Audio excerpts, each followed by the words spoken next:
details. Hello, it is 2 p.m. in Baghdad. It is 6 a.m. in Washington. I'm Monita Rajpal. And I'm Zain Verjee. You're watching CNN, the world's news leader, and this is World One live from London. On the very day the U.S. starts pulling the last of its forces out of Iraq, 17 people are dead after two separate attacks in the country's northeast, raising questions about the security of Iraq when U.S. soldiers finally go home. A car bomb blast at a busy outdoor market killed 10 and wounded 30 people, while another 7 are dead after gunmen opened fire at random. It is World AIDS Day, and the United Nations says efforts to beat the disease are in danger of stalling. UN health agencies say the main problem they face now is a severe funding crisis. In the last 10 years, huge strides have been made in treatment and prevention, but it could be undone if donor countries don't put more money into this life or death campaign. Here in the UK, the Health Protection Agency says the number of people living with HIV is at a record high.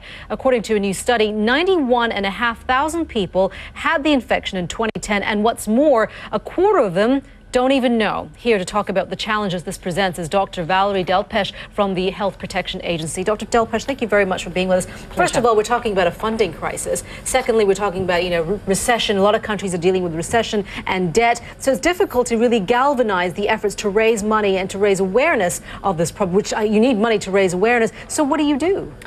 Well, I think the one thing to reflect on, we've had 30 years of HIV worldwide. Certainly highlights the fact of the importance of having a day like today to remind people. All right, Dr. Delpesh, thank you very much. Thank you very much.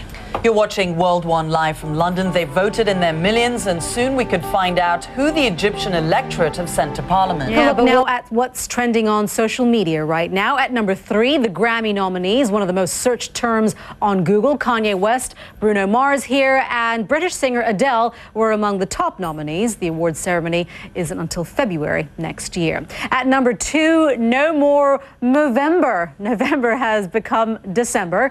And ladies, you'll be seeing fewer mustaches from now on. One of our eye reporters showed us his final look, but says he can't wait to shave because it looks kind of creepy.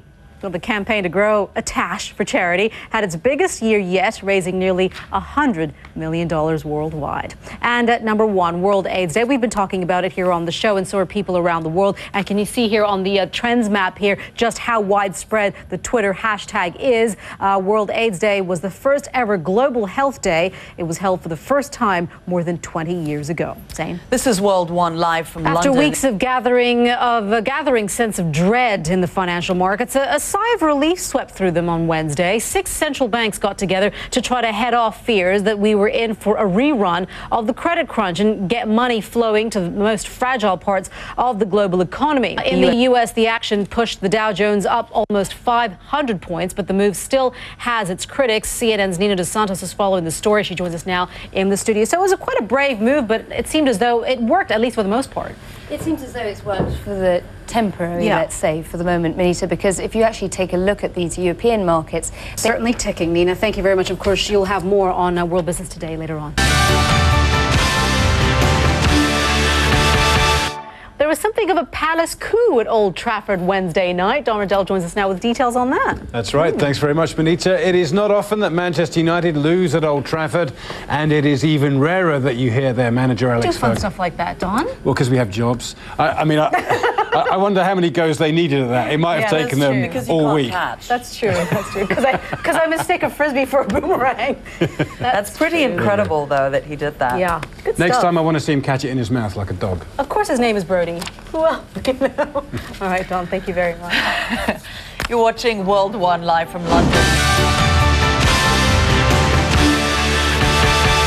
Welcome back. You are watching World One, and it looks like it's turning into a bit of a transatlantic battle for the star of the Grammys between Adele and Kanye West. Let's begin here, shall we? The U.S. rapper has 7 nominations, including for his album, My Beautiful Dark Twisted Fantasy.